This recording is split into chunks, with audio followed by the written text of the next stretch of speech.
All right, let's get into our third issue here. Issue 3 on the shelf, July of 1995. This is a pretty cool cover. Murat's got Knightmare. He's kind of backed up against the wall. There's blood dripping down the wall. Knightmare's in all white at the top. The Image logo is in this like shiny blue. Knightmare is just kind of standing there with a gun in his hand, crouched down, kind of looking at you menacingly, almost ready to attack. Every muscle and vein bulging.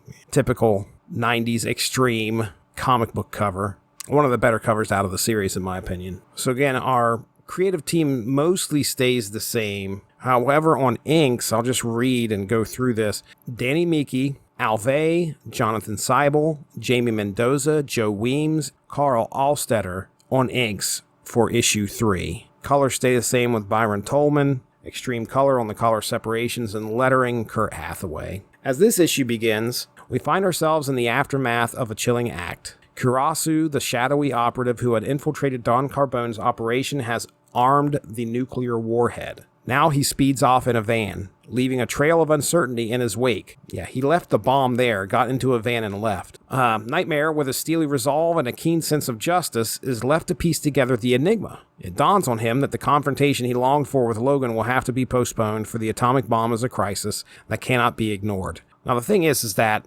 there's a joke that he made in issue 2 that he had a disarming personality. I guess I'm going to have to put that to the test now. So it makes you think that he's going to try and disarm the nuclear bomb. But during the turmoil, Knightmare stumbles upon the gravely injured Don Carbone, lying on the ground, barely clinging to life. Vengeance against his mortal enemy was within reach, but fate has other plans. Logan, the relentless nemesis, strikes from behind, setting the stage for an explosive showdown. As the two adversaries collide, Knightmare's rage boils over, and he unveils a concealed blade from his staff, and in a heart-pounding twist, he slices off Logan's right arm, a chilling reminder of the history that binds them.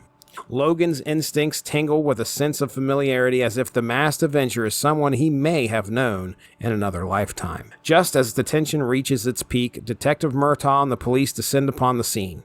It's a moment of reckoning, and it appears that the relentless vigilante has been cornered. That is, until he unleashes a rocket boost from his staff, launching him into the air and through the roof, escaping capture in a heart-stopping moment. With a narrow escape under his belt, Knightmare races to his motorcycle, a machine he affectionately named after Don Quixote's horse, Rocinante. The open road beckons, and he knows that his pursuit of justice is far from over.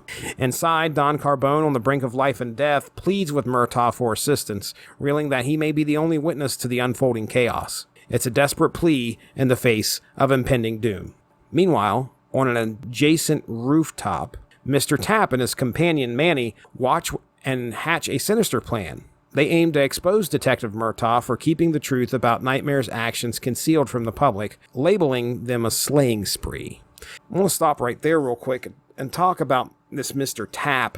I think there were things that they wanted to do with this character and Detective Murtaugh that really never came to fruition. We kind of set that up a little bit here.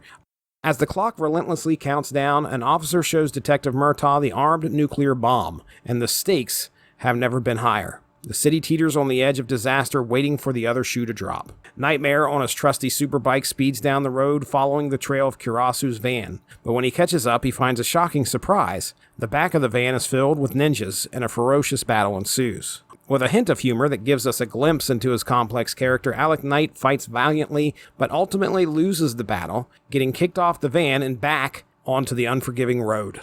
As the city's law enforcement grapples with the imminent crisis, the timer of the nuclear bomb ticks inexorably toward zero. All hope seems to be lost until an automated voice comes on, revealing the shocking twist. The bomb that was sold to the mafia was a fake. Kurasu reports back to his mysterious boss, and the reader learns that the mastermind behind these sinister machinations is none other than Don Carbone's daughter, setting the stage for a gripping continuation of this dark and riveting tale. So there you go, that's issue 3 of Knightmare. I already talked about the cover. Love the cover to this. Like I said, I expected Knightmare. It seemed like he was going to be the one that was going to disarm the bomb. Didn't do so.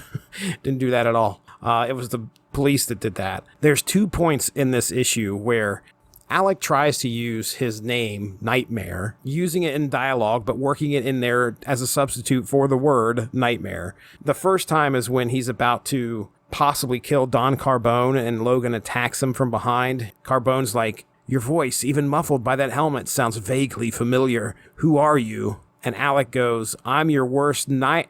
Before he could get it out, Logan attacks him. And the second time that happens, he just chopped Logan's arm off. Logan goes, "Hey, you're so familiar. It's like looking in a mirror. Who are you?" "It's very simple, Logan. I'm your worst night." And then all of a sudden the cops show up. So that gag was pretty funny. Happened twice in the issue. Again, the Don Quixote parallels here where, he's named his bike after Don Quixote's horse. The super bike, by the way, is it's like this AI bike. So he can tell it to do things and it will. He jumps onto the van that's filled with the ninjas. He tells it to go home. He doesn't need it anymore, which ends up being a bad idea because he gets tossed off the van after trying to fight Karasu. But yeah, Karasu's more than enough for Knightmare here. I mean, they fight for a little bit, but then Karasu ends up slicing him across the gut and then kicking him off the van, and he just hits the asphalt, and he has to watch the truck drive away. Not a good showing for Knightmare there. And yeah, our big reveal with Don Carbone's daughter. I mean, my understanding is she was born, and then Don Carbone went off into Japan or something like that. She kind of had to live life without a father, and that's made her mad.